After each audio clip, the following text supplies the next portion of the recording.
Agora eu quero te perguntar, você sabe o que significa ansiedade financeira? É uma sensação de preocupação, medo, desconforto, geralmente relacionados ao dinheiro. E essa ansiedade pode ser decorrente de várias razões, como falta de saldo na conta corrente, não ter um controle financeiro, como gastar compulsivamente, dívidas, financiamentos e muito mais. Por aí vai, né? Será que a falta de dinheiro pode provocar um quadro de ansiedade ou essa ansiedade financeira atrapalha as nossas economias? Pensando sobre esse tema, a gente vai conversar com o psiquiatra Eduardo Pimentel, que já está aqui conosco. Eduardo, bom dia, obrigado por estar com a gente. Bom dia, obrigado pela participação. É isso aí. A gente poderia começar falando sobre a ansiedade ser um transtorno, né? Um transtorno que geralmente é influenciado pela carga genética da pessoa e também pelo meio ambiente, né? Sim. Então, assim, a ansiedade eventualmente pode ser uma coisa positiva, porque ela vai nos preparar para uma situação nova, para um desafio que a gente vai ter.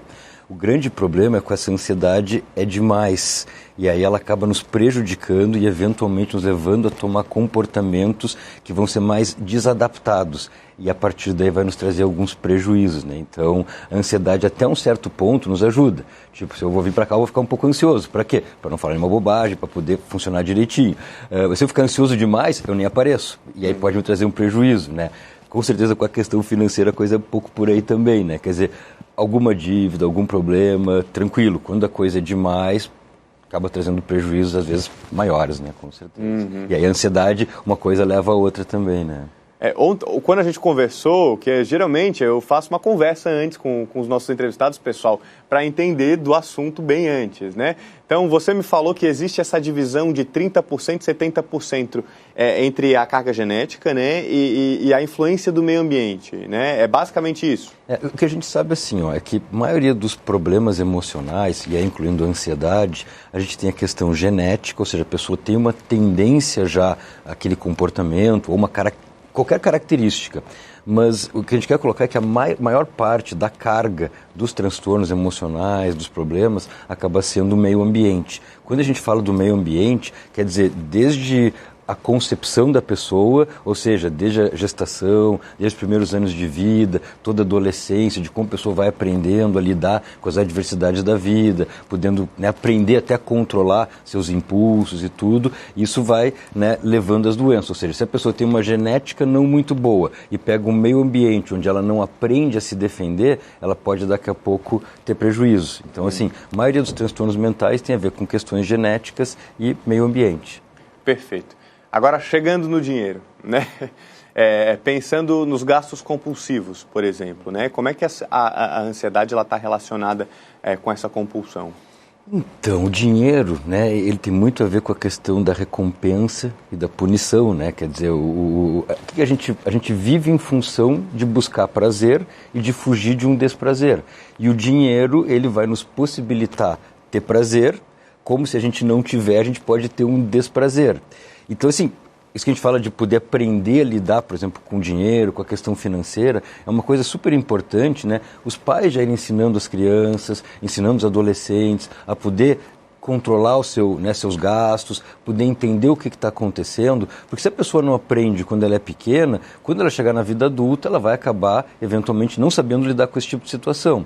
Então, assim, a gente sabe que as pessoas têm muita dificuldade de lidar com dinheiro. Aí entram questões de impulsividade, quer dizer, se a pessoa já é mais impulsiva, ou seja, ela age de uma maneira sem pensar. Tá? Na verdade, é considerado um problema, né? A não ser situações de perigo, que aí, sei lá, vou ter que agir por instinto para me defender. Mas fora isso, a gente muitas vezes vai fazer uma compra. É o que se fala, peraí, eu preciso disso, eu poder respirar, pensar antes de tomar uma atitude. Tem muita gente que não consegue. Às vezes até a questão da pessoa estar muito ansiosa ou estar em desprazer já por um problema pode levar ela a buscar comportamentos que vão tentar dar prazer, tipo comprar, ou gastar, ou buscar algo que vai dar prazer, que na verdade vai acabar trazendo mais prejuízos. A gente pensa muito assim, numa questão de prazer imediato e um prazer a longo prazo.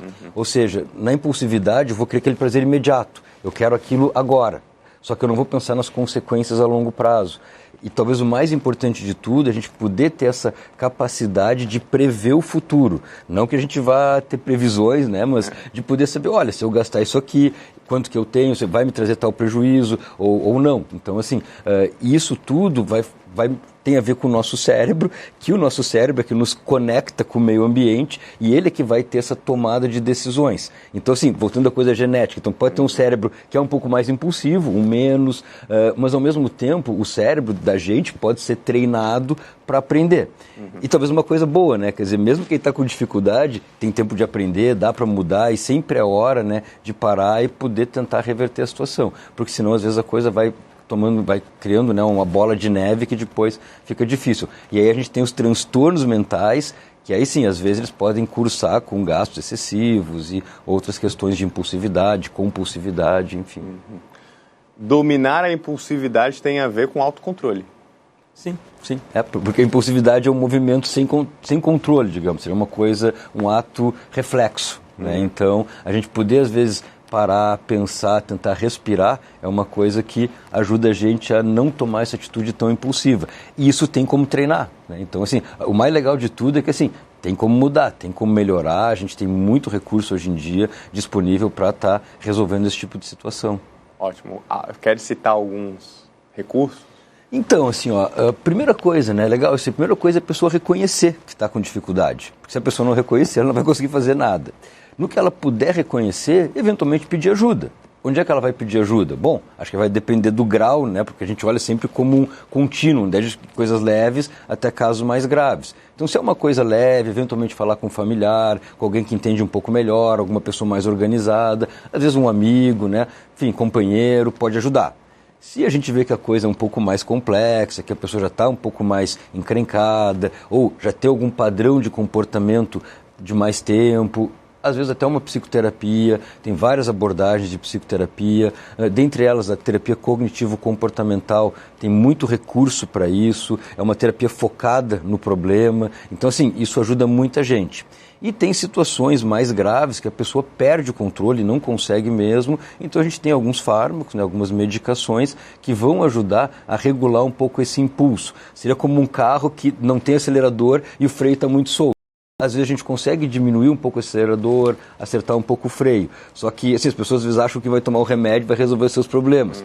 O remédio vai ajudar a pessoa a se sentir melhor, a trazer um pouco mais de bem-estar e poder talvez controlar um pouco mais, mas a gente nunca pode esquecer das questões comportamentais, de aprendizado, de treinamento, né? É aquela coisa, tudo que a gente vai fazendo, a vida inteira cria padrões de comportamento. Então talvez a grande coisa seja poder mudar esses padrões, identificar qual o padrão que não está legal, a partir daí, né, um padrão que está trazendo prejuízo para aquela pessoa e achar formas mais inteligentes de lidar com as situações, né? Que aí às vezes vai ser lidar com frustrações, ter que abrir mão de algumas coisas, né? Mas aí entra aquela questão de tu abrir mão agora, ter um desprazer agora para ter um prazer mais lá na frente, estar com o nome limpo, estar com tudo tranquilo, né? Então... Para a gente encerrar, queria falar sobre essa questão da ansiedade com relação à falta de dinheiro. É quase que uma questão, é uma questão de sobrevivência, né? Porque o dinheiro possibilita acesso, né? E quando não se tem dinheiro, não se tem acesso. Perfeito. Assim, nisso volta que a gente estava conversando, né, com a questão do estresse. Em saúde mental, né, quando eu falo de genética e meio ambiente, o que a gente busca são situações de estresse. Um pouco de estresse, como eu falei, um pouco de ansiedade faz bem pra gente. Quando a gente vai pra academia, faz uma ginástica, a gente está estressando os músculos para eles ficarem melhores. Então a gente ter um estresse na vida ajuda.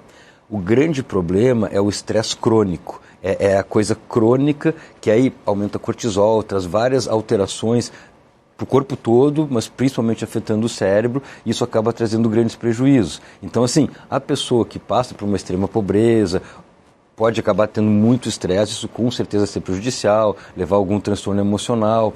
Situações que a pessoa está bem, mas tem uma coisa aguda de estresse, eventualmente aquilo ali vai ajudar ela. Opa, peraí, a coisa saiu do prumo, vamos voltar para a linha. Então, assim, com certeza, né, como eu falei, o dinheiro tem a ver com recompensa e com punição. Então, assim, a gente não ter dinheiro, não ter condições de viver, isso gera estresse, então, isso... Falando do meio ambiente, para levar a pessoa a ter um transtorno emocional, a ter uma doença mental, acaba sendo um dos principais fatores. Talvez o principal é estresse crônico. E a falta de dinheiro acaba lidando com isso, né? Ótimo, ótimo. Bate-papo mais do que importante, mais do que necessário. Conversamos com Eduardo Pimentel, psiquiatra. Eduardo, quero te agradecer muito pela conversa e deixar a porta aberta para mais entrevistas. Obrigado, meu amigo. É isso aí. Bom dia, muito obrigado. Bom dia e bom trabalho.